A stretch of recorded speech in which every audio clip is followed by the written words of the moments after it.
Isso que vou contar aconteceu há muitos anos. Eu devia ter uns 8 anos de idade. Minha prima Ivone, que era bem mais velha, tinha acabado de ter o primeiro filho. Naquela época, a gente morava todo mundo perto, sabe? Num terreno grande que foi da minha avó e que meu pai e minha tia Marília dividiram para construir as casas. A casa dela ficava logo atrás da nossa, então era só atravessar um quintal que já chegava. Lembro que era um fim de tarde quente, meio abafado. Fomos todos para a casa da tia Marília conhecer o bebê. A casa estava com aquele barulho bom de família, a conversa alta se misturando com o som de uma TV ligada em algum cômodo. Minha prima mostrou o neném pra gente, todo mundo em volta do carrinho, e depois de um tempo ela subiu para colocar ele para dormir no quarto. Eu e minha irmã, a Isabelle, já estávamos entediados da conversa de adulto. Pedimos para ir lá fora ver as galinhas que minha tia criava nos fundos. Era um quintal enorme e bem no meio dele, quase como um marco dividindo os terrenos, ficava a mangueira. E não era uma árvore qualquer. Era imensa, antiga, com o tronco escuro, quase preto, e uma copa tão densa que fazia uma sombra permanente ali embaixo. Eu nunca gostei muito daquela árvore.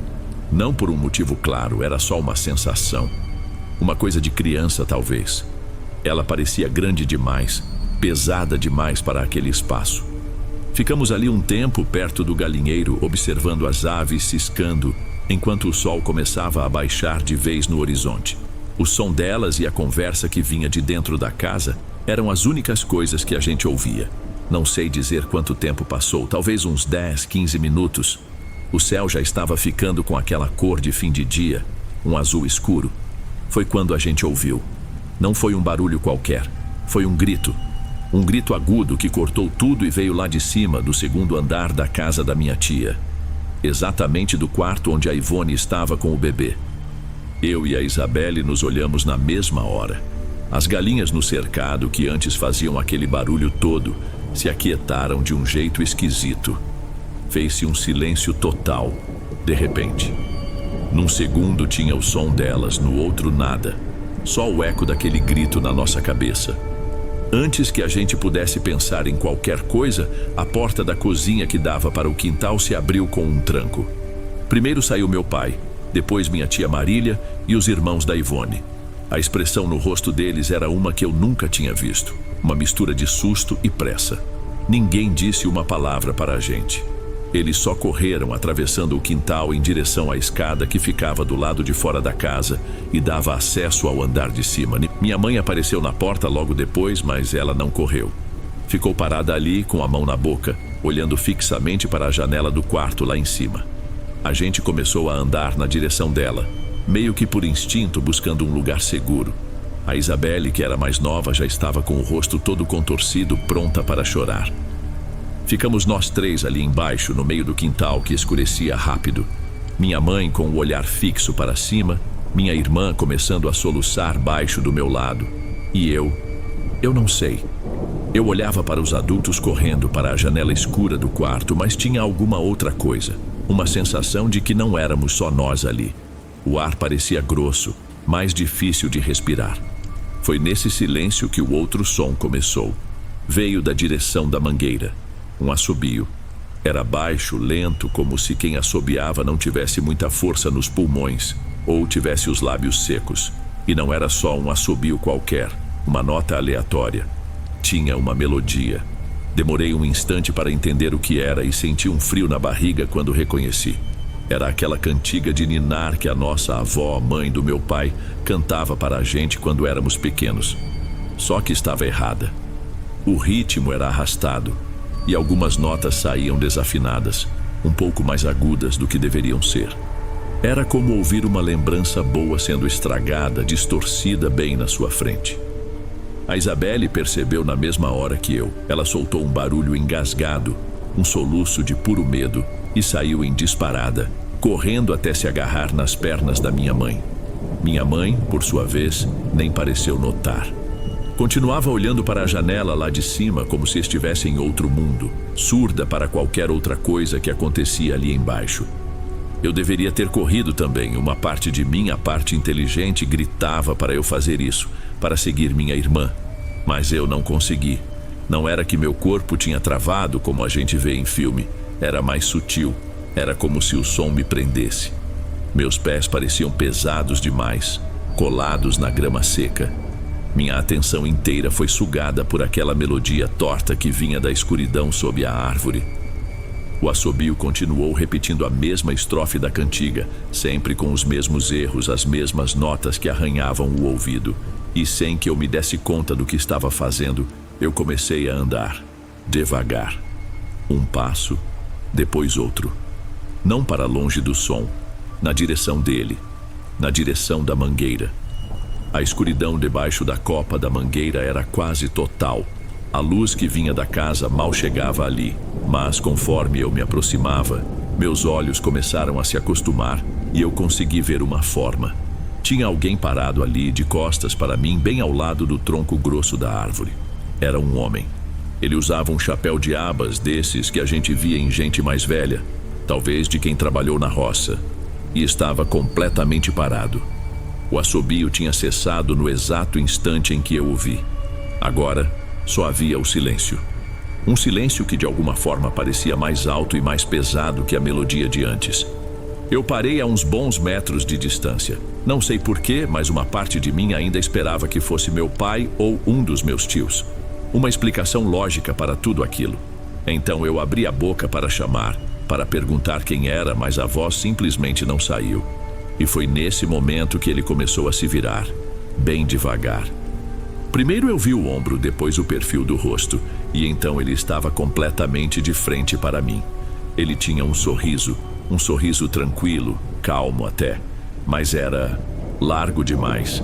Esticava o rosto dele de um jeito que não parecia natural.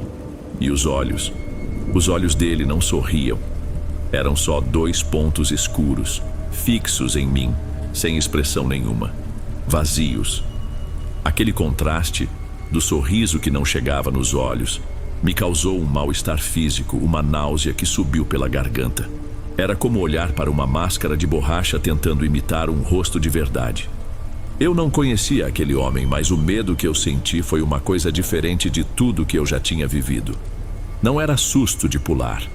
Era uma certeza profunda e instintiva de que eu estava em perigo mortal. Uma voz dentro da minha cabeça, que não era minha, gritou que aquilo na minha frente não era uma pessoa. Meus pés, que antes pareciam pesados, agora pareciam fincados no chão por raízes de concreto. Eu queria gritar, correr, mas meu corpo inteiro não me obedecia, era só um peso inútil. Eu não sei quanto tempo fiquei ali encarando aquele sorriso errado. Segundos, 1 minuto, pareceu uma eternidade. De repente senti uma pancada no meu braço, um puxão tão forte que quase me derrubou. Era a minha mãe. O rosto dela estava sem cor nenhuma, os olhos arregalados de um jeito que eu nunca vou esquecer. Ela não disse uma única palavra. Só me agarrou pelo braço com uma força que eu não sabia que ela tinha e me arrastou para longe dali. Ela me puxava com tanta força que meus pés mal tocavam o chão. A gente correu, passou pela minha irmã que chorava agarrada na porta e não paramos. Saímos pelo portão da frente da casa da minha tia, direto para a rua de terra. Eu olhei para trás uma única vez por cima do ombro. Não havia mais ninguém debaixo da mangueira. Só a escuridão. Minha mãe não disse nada no caminho para casa. Ela só me segurava pelo pulso com aquela mesma força, andando rápido pela rua de terra. Entramos em casa, ela trancou a porta, as janelas, e só então me soltou. Eu comecei a tremer sem controle. Não era choro, era um tremor seco, que sacudia meu corpo todo, batendo os dentes. Naquela noite, eu não vi meu pai. Ele não voltou para casa. E minha mãe não tocou no assunto. Dormi no quarto com ela e não a larguei nem por um segundo. Ele só apareceu na manhã seguinte. Estava com uma cara cansada, olheiras fundas. Tomou uma xícara de café em silêncio e depois se sentou comigo e com a minha mãe na mesa da cozinha. Foi minha mãe que falou primeiro. Filho, a gente precisa que você conte de novo o que viu ontem, com calma. A voz dela era baixa, séria. Olhei para o meu pai e ele só balançou a cabeça, confirmando. Eu não queria falar, não queria lembrar daquele rosto, mas eu contei. Contei do assobio, da cantiga errada, do homem de chapéu. Descrevi o sorriso que não cabia no rosto, os olhos sem vida.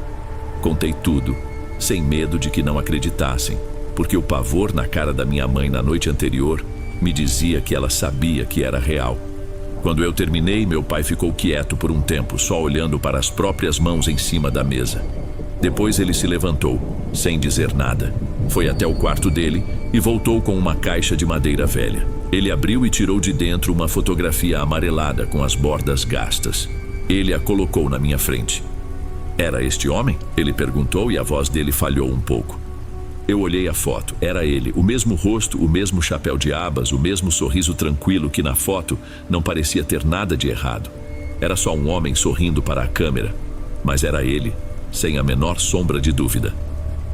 É ele, eu disse com a voz fininha. Meus pais se olharam.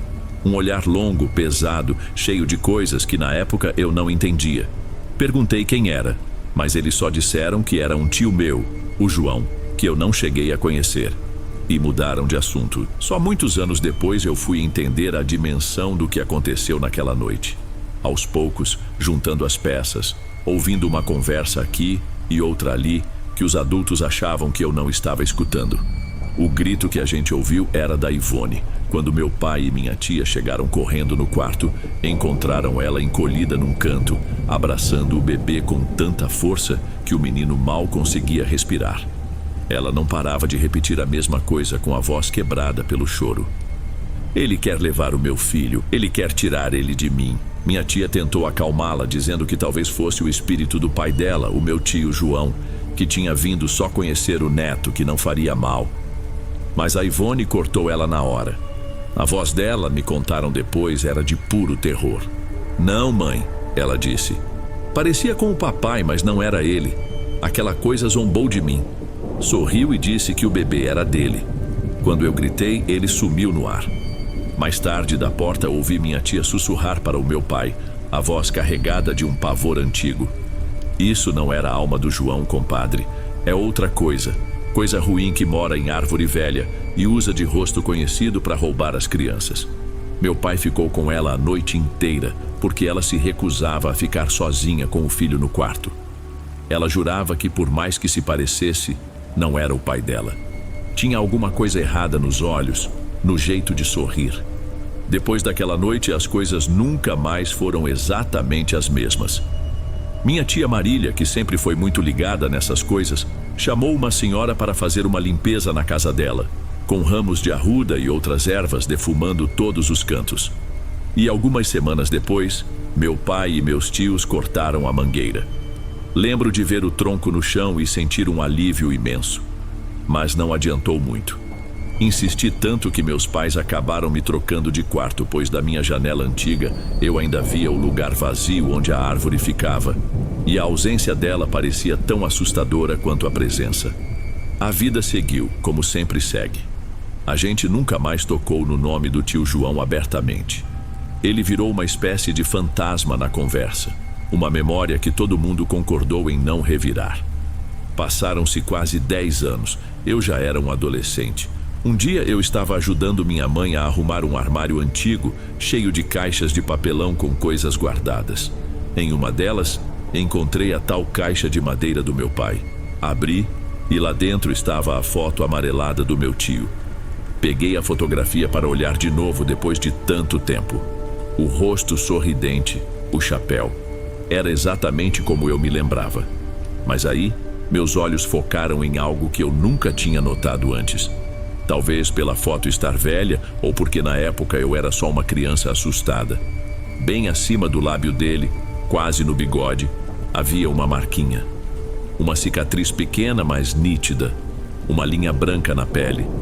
E todo o calor do meu corpo sumiu de uma vez, porque eu me lembrava daquele rosto.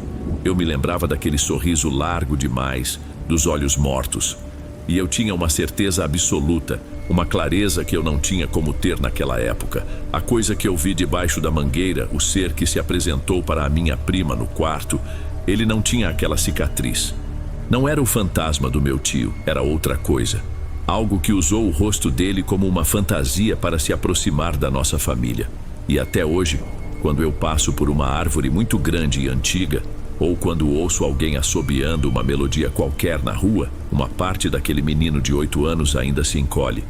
E eu me pergunto que outras coisas andam por aí, vestindo os rostos dos nossos mortos. Antes de irmos para o próximo relato, verifique se você já está inscrito aqui no canal e se já ativou o sino de notificação para receber as próximas histórias. Aprecio sua companhia e seu apoio faz toda a diferença. Bem, vamos continuar.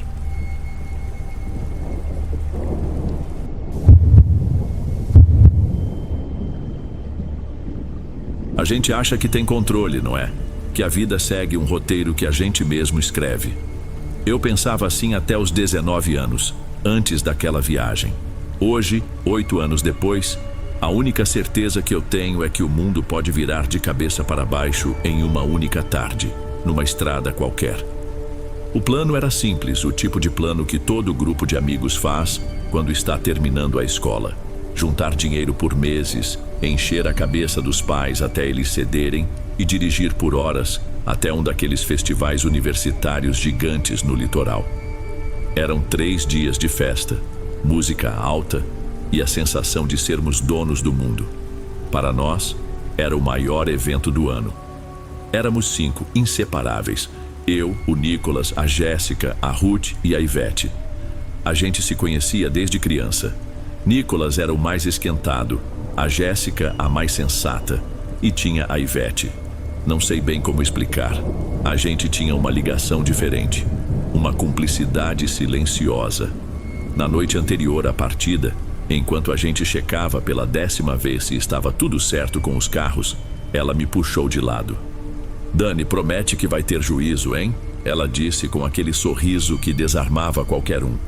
Só se você prometer também, respondi sério. A gente se cuida lá. Foi uma promessa boba dessas que se faz sem pensar, mas para mim pesou de verdade. Eu sentia que precisava cuidar dela, e acho que ela sentia o mesmo por mim. Mal sabia eu que aquela seria a última conversa tranquila que teríamos. Saímos na manhã seguinte, 2 carros cortando a estrada. O sol batia forte, o som no máximo, e a paisagem lá fora mudava devagar. Deixamos o cinza da cidade para trás e entramos num mar verde de cana-de-açúcar que se estendia até onde a vista alcançava. O ar ficou pesado com um cheiro doce, meio enjoativo, que entrava pelas janelas. Depois de umas 3 horas de viagem, paramos num daqueles postos que parecem esquecidos no tempo.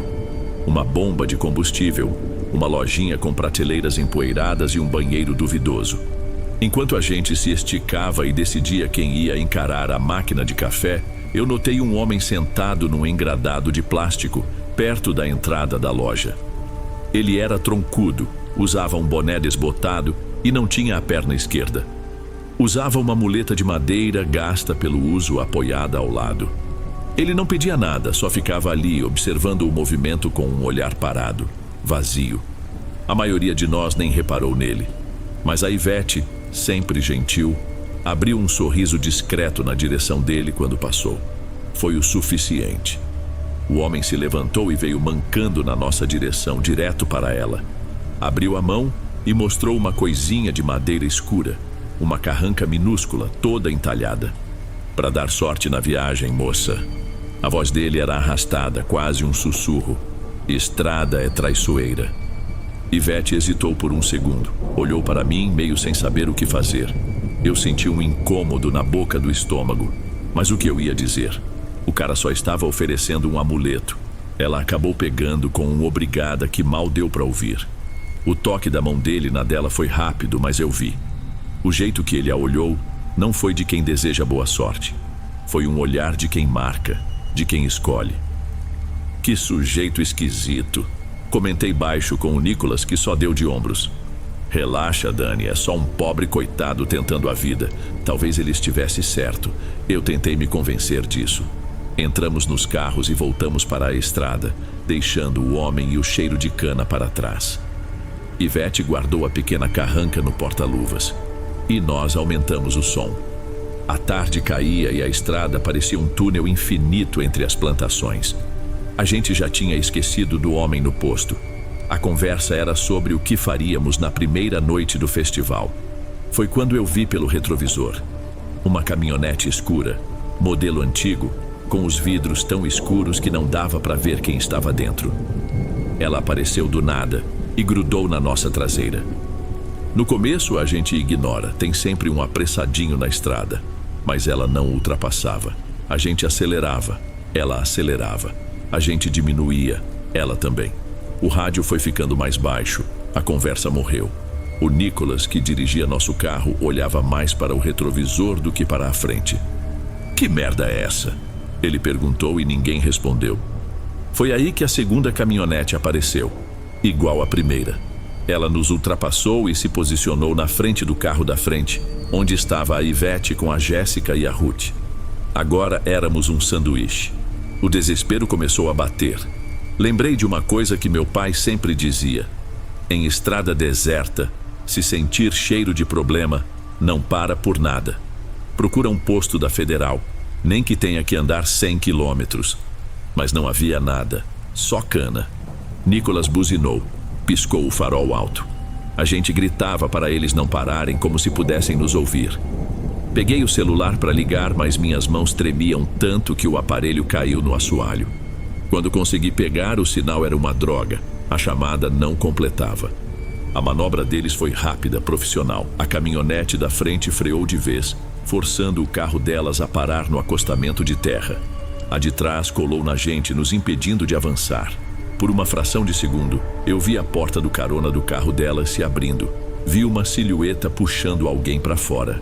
Depois, a caminhonete que estava atrás da gente cantou o pneu e fechou nossa visão, nos obrigando a jogar o carro para o lado para não bater. Quando a poeira baixou, eles tinham sumido. O carro das meninas estava lá, parado na beira da estrada com a porta aberta como uma boca vazia. Um silêncio que doía nos ouvidos. Nicholas parou nosso carro bruscamente. O silêncio que ficou era absoluto, pesado, quebrado apenas pela minha própria respiração ofegante. Então, o telefone vibrou no meu colo. Era a Jéssica. Atendi no primeiro toque com o coração na mão. Jéssica, pelo amor de Deus, o que foi? Cadê vocês? Do outro lado só se ouvia um choro desesperado, um som rasgado que eu nunca vou esquecer. Levaram Dani, levaram ela. A minha voz mal saiu. Quem? Fala direito, Jéssica. Levaram quem? E então ela gritou, um grito que mudou tudo para sempre. A Ivete, eles levaram a Ivete. O que vem depois do grito é um borrão. Luzes de viatura pintando a escuridão da estrada de azul e vermelho. O som de rádios da polícia. Perguntas repetidas que a gente não conseguia responder direito. Fomos tratados como vítimas, mas também um pouco como suspeitos, como se adolescentes numa viagem longa fossem, por si só, um problema. Passamos a noite em claro numa delegacia pequena de um lugar que nem sei o nome. O cheiro de café requentado e desinfetante no ar. Os dias que se seguiram foram piores. A volta para casa, encarar os pais da Ivete. A esperança do começo, aquela da adrenalina, foi morrendo aos poucos. Virou uma espera silenciosa e pesada. A polícia não tinha nada, nenhuma testemunha, nenhuma pista, nenhum pedido de resgate. Era como se a Ivete e aquelas duas caminhonetes tivessem sido engolidas pela terra. O grupo se desfez. Ninguém queria olhar na cara de ninguém, porque olhar na cara do outro só lembrava a gente da mesma dor e da mesma culpa. Passaram-se quase 2 meses. A vida tentava nos arrastar de volta para uma rotina que não fazia mais sentido. E foi aí que aconteceu a primeira vez. Eu não chamo de pesadelo porque não foi. Pesadelos são confusos. Aquilo foi nítido. Eu estava de pé numa estrada de terra batida com lama nos tornozelos. O ar era denso, com aquele mesmo cheiro de cana, mas agora tinha outra coisa misturada, um cheiro de ferro, de metal molhado. O som de água correndo estava perto, um rio talvez. E ela estava lá, a uns 20 metros de distância. A Ivete. Usava a mesma roupa da viagem, agora suja e rasgada nos joelhos. Estava descalça, os pés cobertos de barro. Ela não se mexia, só me olhava. Não havia raiva no seu rosto, só um cansaço infinito, uma tristeza que parecia pesar mais que o corpo dela. Eu tentei chamá-la, mas minha voz não saía. Tentei correr, mas meus pés estavam presos na lama. Ela apenas balançou a cabeça devagar, como se dissesse: Não adianta. E então, o som da voz dela chegou até mim, não pelo ar, mas dentro da minha cabeça. Era um sussurro fraco, quebrado. Não me deixaram voltar para casa. Acordei sentado na cama com o fôlego curto, o coração batendo forte, todo errado. O cheiro de cana e de ferro ainda estava no meu quarto. Eu podia jurar. Fiquei parado, olhando para a escuridão. E pela primeira vez desde aquela noite na estrada, o luto deu lugar a um tipo diferente de medo.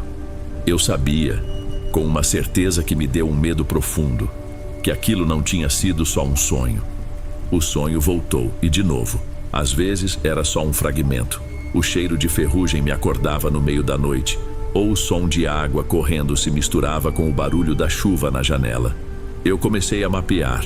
Abria o mapa no computador e procurava todas as usinas de cana-de-açúcar num raio de 100 quilômetros de onde tudo aconteceu. Cruzava a informação com a proximidade de rios e estradas de terra. A tela do meu notebook virou um emaranhado de linhas e anotações. Eu não dormia direito, mal comia. A minha vida tinha parado ali, naquela busca silenciosa. Tentei falar com as meninas, chamei a Jéssica para tomar um café, tentando soar o mais normal possível. Dani, eu sei que vai parecer loucura. Comecei, a voz já falhando. Mas eu acho que sei onde a Ivete pode estar. Eu ando sonhando com ela. Ela parou de mexer no açúcar, a colher parada no ar.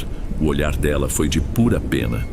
Dani, ela disse com a voz mansa de quem fala com uma criança doente. É o trauma. É normal a gente ter pesadelos. Eu também tenho. A gente precisa de ajuda. Talvez conversar com alguém. Um profissional. Ela não entendia, para ela era um pesadelo, para mim era um mapa. Desisti delas e fui atrás do único que talvez pudesse me escutar, o Nicolas. Encontrei ele na oficina do pai com as mãos sujas de graxa. Ele estava cheio de uma raiva fria, uma vontade de quebrar alguma coisa. Eu não falei de sonho, falei de lógica, de instinto. Nicolas, a polícia desistiu, a gente sabe disso, eu disse, indo direto ao ponto. Mas pensa comigo, os caras eram profissionais. Eles não iam rodar centenas de quilômetros com ela. O lugar onde ela está tem que ser perto de onde a levaram. Naquela região mesmo. Ele limpou a mão num pano desconfiado. E a gente vai fazer o quê? Bater de porta em porta, virar detetive? Não, a gente vai rodar por lá, procurar qualquer coisa estranha. Uma estradinha que a gente não viu, um lugar isolado. A gente só precisa de um fio para puxar. Qualquer coisa é melhor do que ficar parado esperando. A palavra ação foi o que o convenceu. No sábado seguinte, estávamos no carro dele, voltando para o nosso inferno particular. O clima era pesado, sem música, sem conversa fiada, só a tensão e o barulho do motor. Foi um dia inútil e sufocante. Rodamos por horas em estradas de terra que não davam em lugar nenhum. O sol castigava. Paramos para almoçar num restaurante de beira de estrada. Enquanto comíamos um prato feito gorduroso, ouvi dois homens na mesa ao lado falando baixo sobre um corpo que tinha aparecido num canavial há alguns meses. Um deles disse que era serviço de gente grande, para limpar o nome de fazendeiro. Senti um arrepio. Mas era só isso, um boato. Não levava a lugar nenhum. No fim da tarde, a paciência do Nicolas acabou. Estávamos parados na frente de mais uma entrada de canavial, o cheiro doce da usina no ar. Chega, Daniel, chega! Ele explodiu batendo no volante. Não tem nada aqui, nada. A gente passou o dia inteiro caçando um fantasma por causa de um palpite seu. A gente não procurou direito, ela tá por aqui, Nicolas, eu sei que tá, eu sinto. Minha voz era desesperada. Você não sente nada? Ele gritou, o rosto vermelho de raiva. Você tá doente, cara. Obcecado. A Ivete não vai voltar. Nunca. E ficar feito um maluco atrás de assombração não vai mudar isso. As palavras dele me atingiram como um soco.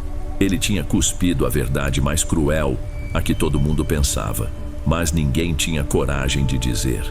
Aquele silêncio na volta para casa foi o fim da nossa amizade. Quando ele me deixou na porta de casa, nem olhou na minha cara. Eu entrei, me tranquei no quarto e olhei para a tela do computador, para o meu mapa inútil. Agora eu estava de verdade completamente sozinho. Eu estava no meu limite, tinha se passado uma semana desde a briga com o Nicolas. Uma semana de silêncio e derrota. Eu olhava para o mapa no meu computador e não via mais pistas, só a minha própria loucura. Decidi que ia apagar tudo, esquecer. Tentar ser a pessoa que a Jéssica e os outros queriam que eu fosse. Alguém que segue em frente. Naquela noite, antes de desligar o computador, eu pedi. Não sei para quem. Para Deus, para a Ivete, para o nada. Eu só pedi para acabar. E acabou. O último sonho veio naquela noite. Foi o mais claro de todos. Eu estava no mesmo lugar, a estrada de terra, o rio ao lado. Mas dessa vez, a câmera desceu, como num filme. Foi em direção ao chão, à beira da água, onde a lama encontrava as raízes de uma árvore velha e retorcida. E lá, presa entre duas raízes, estava ela, a carranca de madeira. Eu vi a mão da Ivete, pálida e suja, a deixando cair ali, como uma última mensagem numa garrafa. Não hesitei.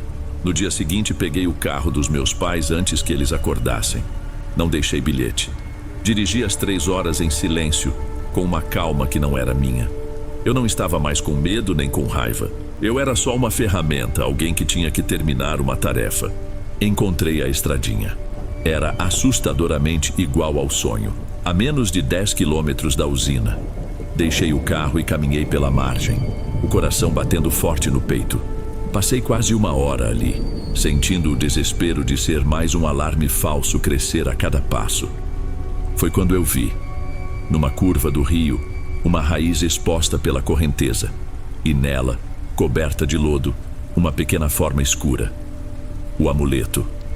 Recuei devagar, sentei na terra com o telefone na mão trêmula e liguei para a polícia.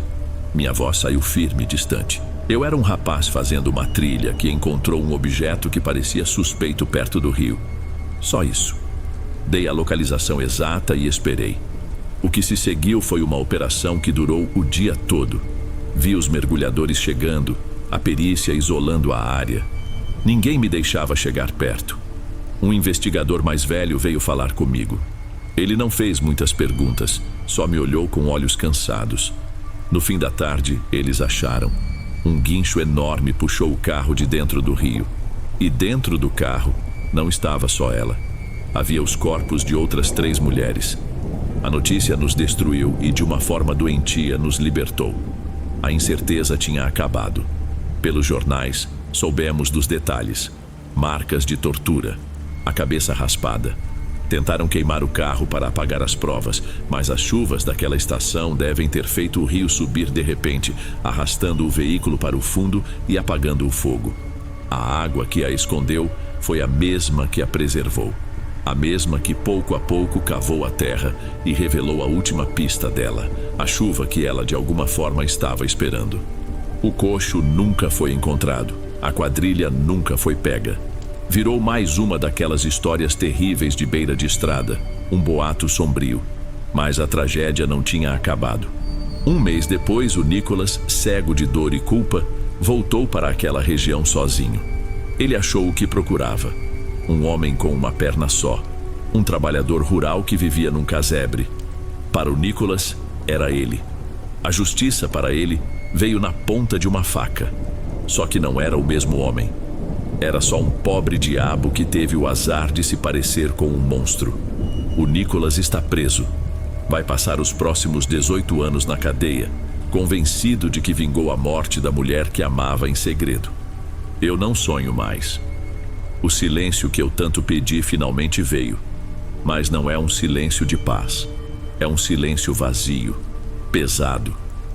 Às vezes, eu olho para a minha vida hoje e me pergunto se fiz a coisa certa. Eu cumpri minha promessa. Eu cuidei da Ivete. Eu a trouxe de volta para casa. Mas o preço foi a vida do Nicholas, a sanidade dos pais dela e o que sobrou de mim. A verdade, descobrida da pior forma, não liberta. Ela só mostra o tamanho exato da sua prisão. Se estiver gostando dos relatos, não se esqueça de já deixar o seu like, ele é muito importante. Bem, vamos continuar.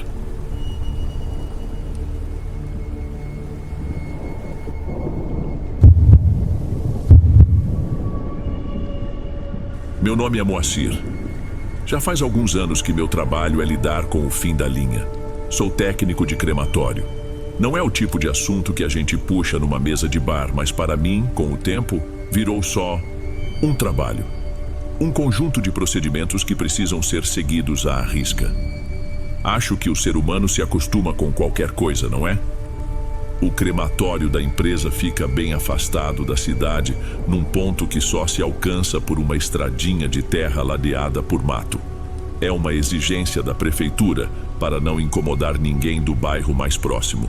Por causa desse isolamento, os serviços são quase sempre feitos de madrugada, quando o movimento na estrada é praticamente zero. Eu sempre faço o turno da noite, das 10 às 6. É um trabalho solitário, mas confesso que prefiro assim. Menos gente, menos complicação. Naquela noite específica, o cansaço estava diferente, parecia pesar mais. Era uma terça-feira, pelo que eu me lembro, e a semana já tinha a cara de uma sexta bem longa. Eu ainda tinha 3 corpos para preparar. Um trabalho que, dependendo do caso, pode levar a madrugada inteira. Minha única vontade era terminar tudo, ir para casa, tomar um banho e desmaiar na cama. Lembro de estar na sala de preparação com aquele cheiro forte de produto de limpeza no ar, tomando o último gole de café amargo da garrafa térmica. O silêncio ali dentro é uma coisa particular. Não é um silêncio de paz, é um silêncio de ausência. A única companhia constante é o zumbido baixo dos refrigeradores. Para mim, era só mais um plantão. O segundo serviço da noite me esperava. Uma moça. Dei uma olhada rápida na ficha. Emanuela, 28 anos. A causa da morte preenchia uma linha inteira com termos técnicos que, no fim, só queriam dizer que uma doença acabou com ela por dentro. É um pensamento triste, eu sei, mas que aprendi a afastar rápido. No meu trabalho não dá para se demorar nessas coisas. Era hora de começar. O procedimento é sempre o mesmo.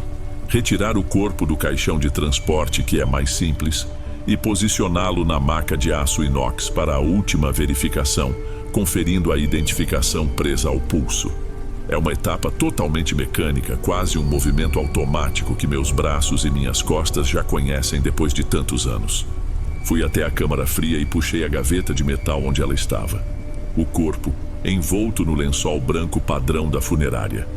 Passei os braços por baixo das costas e dos joelhos para fazer o movimento de sempre, o de trazer o corpo para a maca que estava posicionada bem ao lado. Mas ele não veio. Meus músculos se contraíram, senti a pressão do esforço, mas ela não se moveu um único centímetro. Era como se estivesse colada na chapa de metal. Eu parei por um instante confuso. Sabe quando você vai levantar uma caixa de papelão achando que está vazia, mas ela está cheia de pedras? Foi exatamente essa a sensação. Uma coisa que a física não explica e que pegou meu corpo de surpresa. Respirei fundo. Vamos lá, Moacir, a noite é longa, eu disse a mim mesmo em pensamento. Talvez eu só estivesse mais esgotado do que imaginava.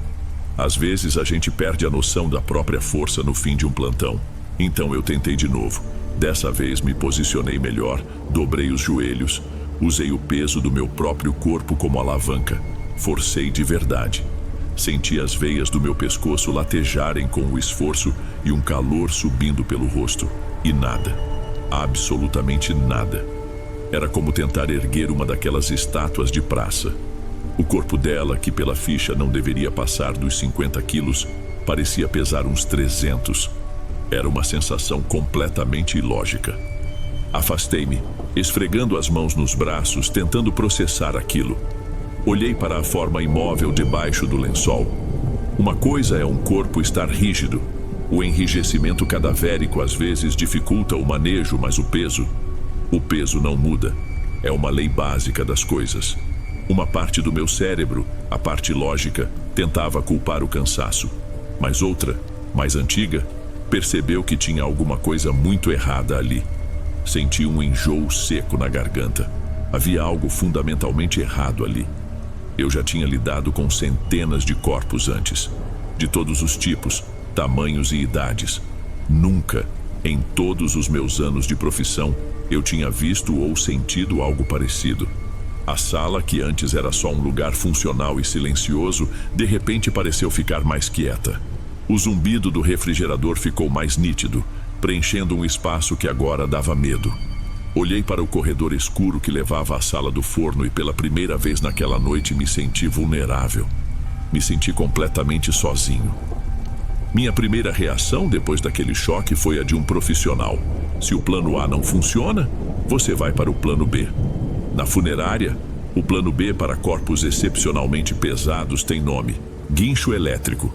É um equipamento pequeno, mas muito forte, que corre num trilho fixado no teto. A gente usa para casos de obesidade severa, pessoas com mais de 200 quilos. Eu mesmo já tinha operado aquilo dezenas de vezes. Era a solução óbvia, a resposta técnica para um problema de peso. Empurrei a estrutura pelo trilho até ela ficar posicionada sobre a gaveta.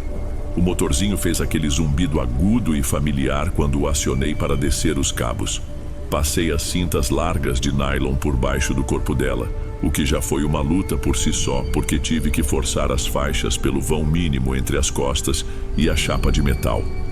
Prendi os ganchos, chequei a trava de segurança 3 vezes. Respirei fundo, como se fosse eu que estivesse prestes a fazer a força, e apertei o botão para subir. O motor começou a trabalhar, as cintas se esticaram, ficaram tensas como cordas de aço. Eu ouvi o ruído do motor mudar, um gemido de esforço, como se estivesse tentando erguer um cofre, não uma pessoa. A estrutura inteira do guincho tremeu um pouco, e as luzes da sala piscaram por uma fração de segundo. E o corpo não se mexeu, nem 1 milímetro. As cintas de nylon, feitas para aguentar quase 1 tonelada, estavam esticadas a um ponto que eu tive certeza de que iam arrebentar a qualquer momento. Soltei o botão, o motor silenciou de uma vez e o silêncio que se instalou na sala foi pesado, denso. Eu fiquei olhando para aquilo, para a máquina projetada para vencer a gravidade sendo completamente derrotada por quê? Não havia mais desculpa, não era o meu cansaço, não era um defeito no equipamento. Aquilo estava reagindo, estava fazendo força contra. Foi nesse momento que uma superstição antiga do nosso ramo me atingiu em cheio. Uma daquelas histórias que os mais velhos contam para assustar os novatos. Eles dizem que quando um corpo fica pesado demais, pesado a ponto de desafiar a lógica, é porque a alma não quer partir. Porque o espírito se recusa a deixar o corpo para trás.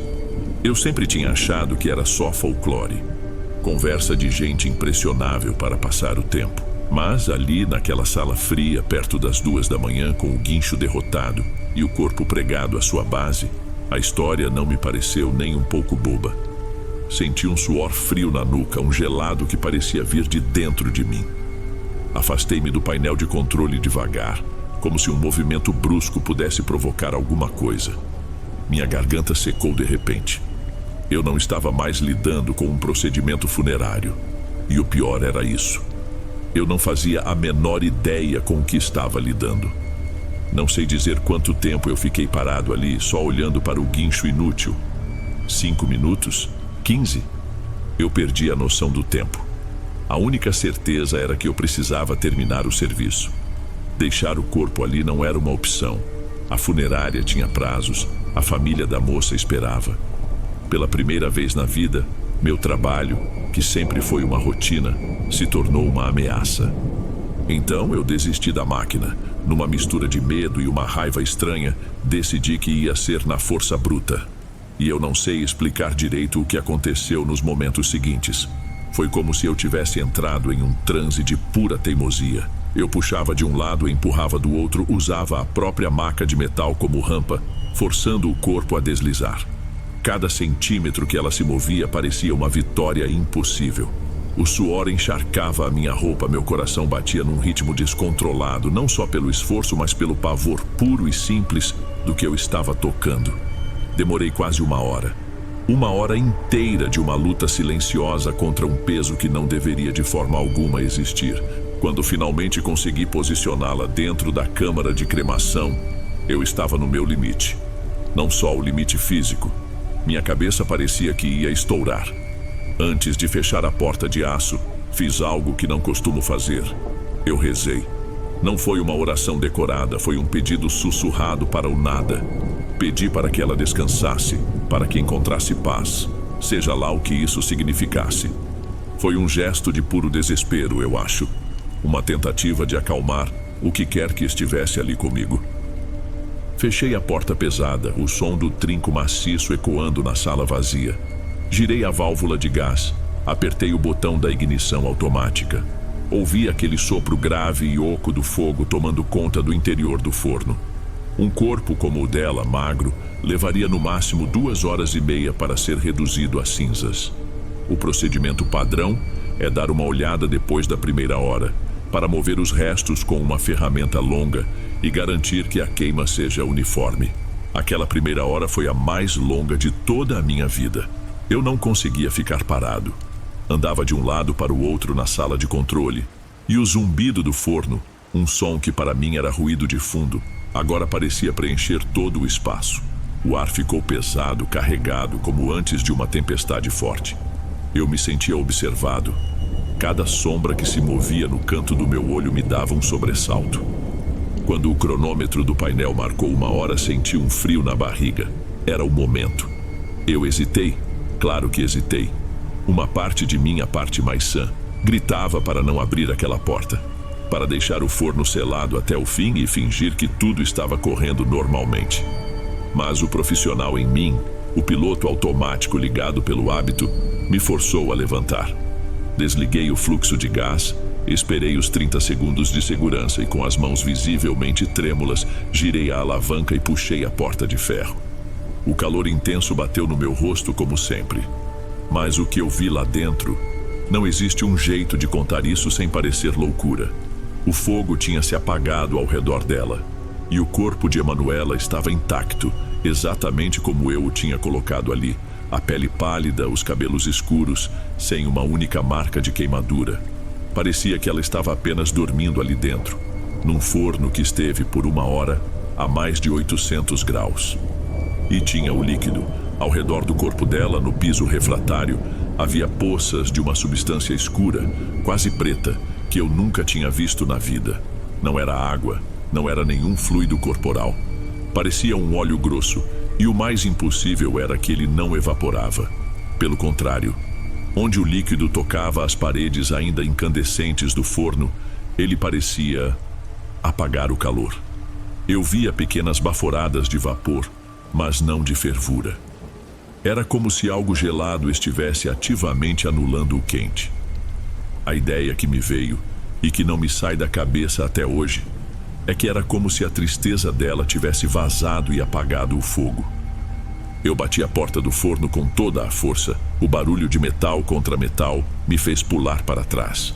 Recuei, tropeçando nos meus próprios pés, e caí sentado no chão frio. Fiquei ali, com os olhos arregalados, a respiração curta, quase um chiado. Que tipo de coisa sinistra era aquela? Era como se tudo o que eu conhecia, as regras das coisas, não valesse mais nada. Eu não sei dizer como terminei aquela noite. Acendi o forno, mas o processo todo levou quase 6 horas. 6 horas. O triplo do normal. A cada verificação que eu era obrigado a fazer, a imagem era a mesma. Uma resistência passiva, silenciosa, que só cedeu no final, como se por pura e total exaustão. Quando entreguei a urna com as cinzas para a administração, já com o sol da manhã no céu, eu me sentia um casaco velho e sujo, vazio, usado. Eu não contei o que aconteceu para ninguém, claro. Quem acreditaria? Diriam que o estresse me pregou uma peça, que eu tive alucinações por causa do cansaço. Eu mesmo tentei, com todas as forças, me convencer disso nos dias que se seguiram. A vida continuou como sempre continua. Os dias seguintes foram um borrão de trabalho e poucas horas de um sono que não descansava. A imagem do forno, porém, não saía da minha cabeça. Virou uma imagem gravada na minha memória. Eu passava o tempo tentando encontrar uma explicação lógica, científica, qualquer coisa. Uma reação química desconhecida nos tecidos, um problema na válvula de gás. Mas eu sabia no fundo que estava me enganando. O que eu vi não pertencia a esse mundo de explicações fáceis. Uns 4 ou 5 dias depois, eu precisei passar no escritório principal da funerária, no centro, para resolver uma papelada. Coisa de rotina, relatórios de serviço. A sala de espera estava quase vazia, exceto por duas mulheres sentadas num dos sofás de couro sintético. Uma mais velha, de olhos vermelhos e inchados, e uma mais nova, que segurava a mão da outra com força. Eu a reconheci na hora. A moça mais nova tinha os mesmos olhos da ficha de identificação, mas agora eles estavam fundos, cercados por um luto que a foto não mostrava.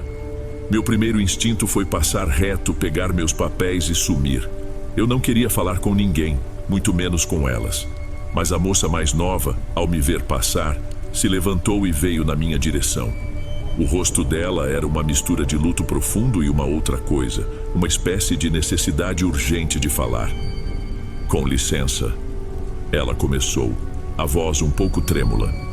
Você é o rapaz que trabalha lá no crematório, não é? O do turno da noite? Eu apenas confirmei com a cabeça, sentindo a garganta ficar seca de novo. Eu sou Franciele, irmã da Emanuela. Ela fez uma pausa, engolindo em seco, e eu vi o esforço que ela fazia para não desabar ali mesmo.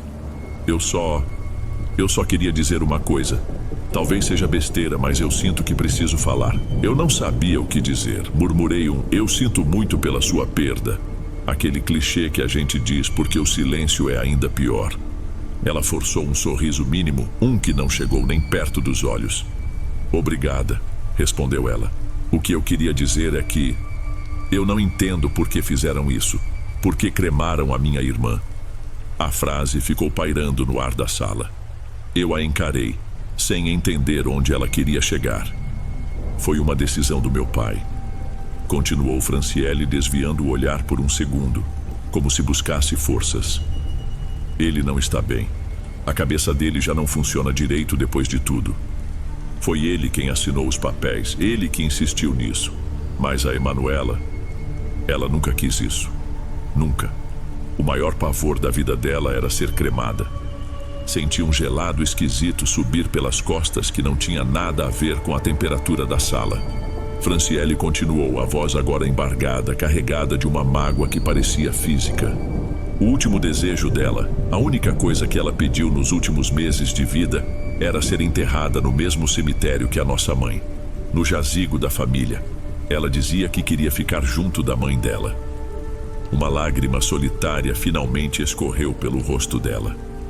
Ela tinha pavor de fogo, pavor. E mesmo assim, ela não precisou terminar a frase. Eu fiquei parado, mudo. Cada palavra que Franciele dizia era uma peça que se encaixava no quebra-cabeça daquela madrugada. O peso, a resistência do guincho, o fogo que não queimava. Não era uma força maligna ou aleatória. Era a vontade dela. A vontade de uma filha de ficar ao lado da mãe. Um desejo final que foi negado da forma mais violenta possível. Naquele momento, o horror que eu senti no crematório se transformou em outra coisa. Uma culpa pesada, gelada e cortante. Eu fui a ferramenta que concluiu aquele desrespeito. Eu não me lembro do que respondi para Franciele. Acho que só murmurei mais alguma desculpa sem sentido e saí dali o mais rápido que pude, com as palavras dela ecoando na minha cabeça. A culpa era tão palpável quanto o peso daquele corpo tinha sido. Eu era o último elo daquela corrente de desrespeito. O executor de uma vontade que não era a dela. As semanas seguintes foram piores. Pedi para trocarem meu turno no trabalho. Passei a fazer o horário do dia, com mais gente em volta, na esperança de que a luz do sol e o barulho das conversas pudessem apagar a memória daquela madrugada. Não adiantou. Toda vez que eu entrava no crematório, eu sentia o ar diferente, a lembrança daquela noite impregnada nas paredes.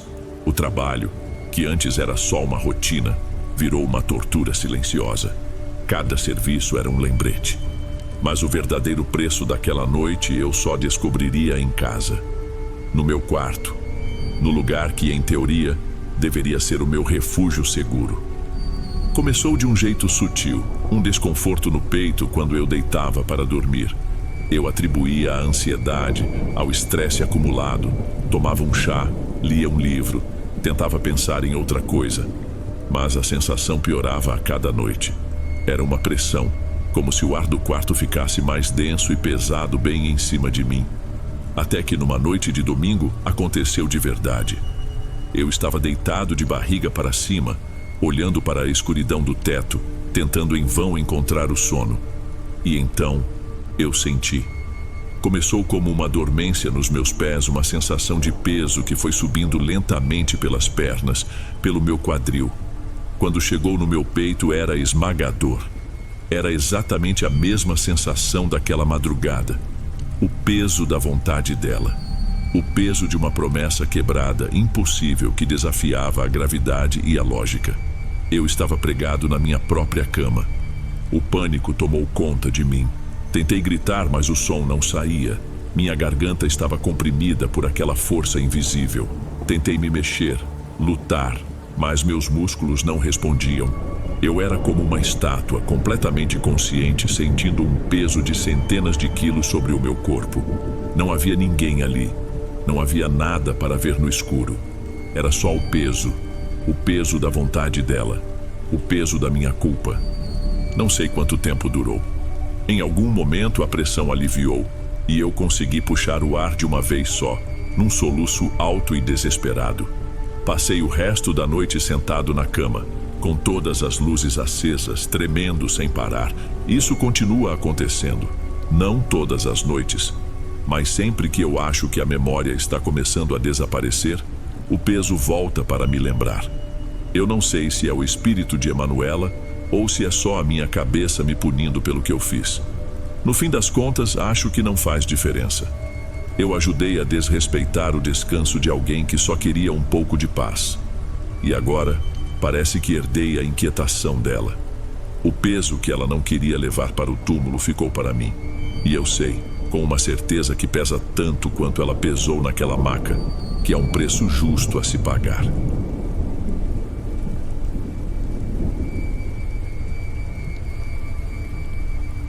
Bem, amigos, esses foram os relatos de hoje. Espero de coração que tenham gostado. Lanço vídeos novos por aqui todos os dias e ficarei muito feliz em te ver nos próximos. Agora na tela, estou deixando outros 2 bons vídeos que certamente irão gostar.